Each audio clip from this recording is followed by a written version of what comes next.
So a couple of years ago, I made a somewhat controversial video called Bubblers Suck.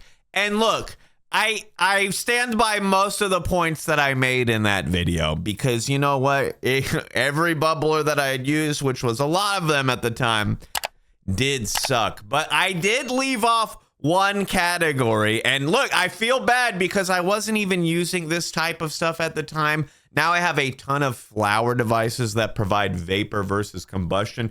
Because when I said bubblers suck, I meant using bubblers for combustion, right? Those little, it's like a dry pipe, but they drop the bottom down so you could put a pathetic amount of water in there, like a sip of water to get a little bit of bubbles.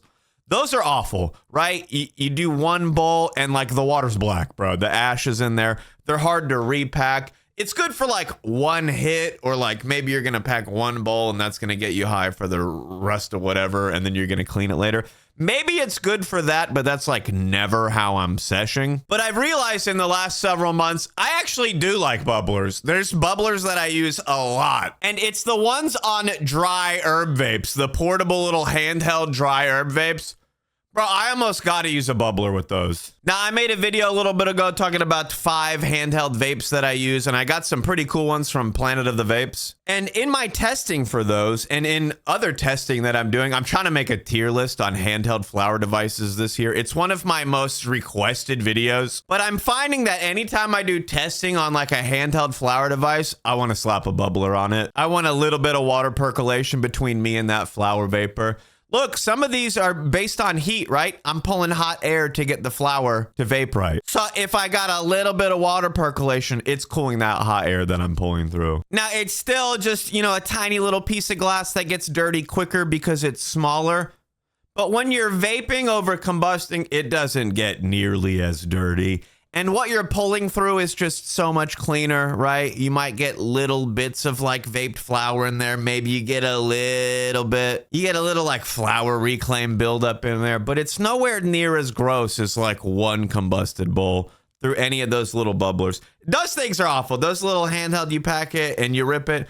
I hate those bubblers. But a bubbler that you just attach on the mouthpiece for your flower vape, those are actually solid. And I realized on a lot of these devices, it can really take the hit that you're doing to the next level. Because I can do some pretty big rips. Look, not to brag, but I don't know anybody that can rip bigger than me. And when I do like a handheld flower vape rip, I gotta cut myself off, right? On not all the devices. On some of them, I kind of gotta cut myself off. The Solo 3, the Venti, even the Lobo. I got a lot of people in my community getting Lobos lately. I've been hearing about it in my Twitch stream. Look, I can't show you how the bubblers work. The tubes get so mad.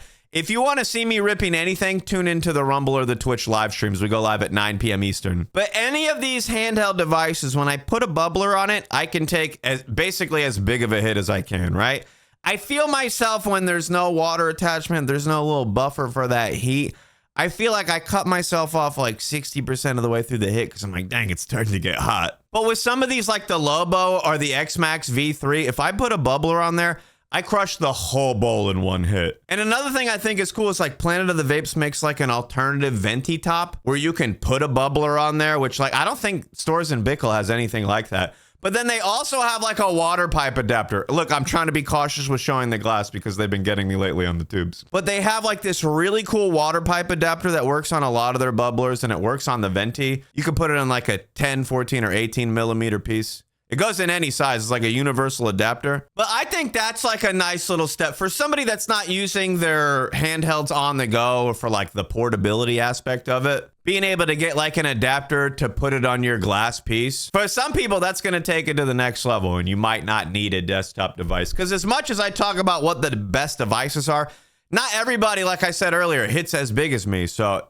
sure, there's a device out there that might hit harder than what you got. But if you're getting like massive rips off of what you got and they're basically as big as you can take, like you don't really need anything bigger or better. And there's a ton of people, something like the Lobo. You put a little water bubbler on that, the little gordito that they got over there. Something like that rips so hard for a handheld device, and it's like so cheap in comparison to some of these desktop options. It's really nice. And like I said, that water pipe adapter, if you already got glass and you want to use your devices with something else, some people just like hitting out of glass no matter what they're using. I'm one of those people. I'm not trying to hit paper. I'm trying to inhale vapor. And look, the glass helps me cool it. Anyway, if you want to see that tier list for handheld devices, leave a comment. Let me know which device I definitely have to include. And also, you want to see some bubblers in action? Tune into the Twitch or Rumble. We go live at 9 p.m. Eastern. I'll see you there, my dudes. Have a lit day.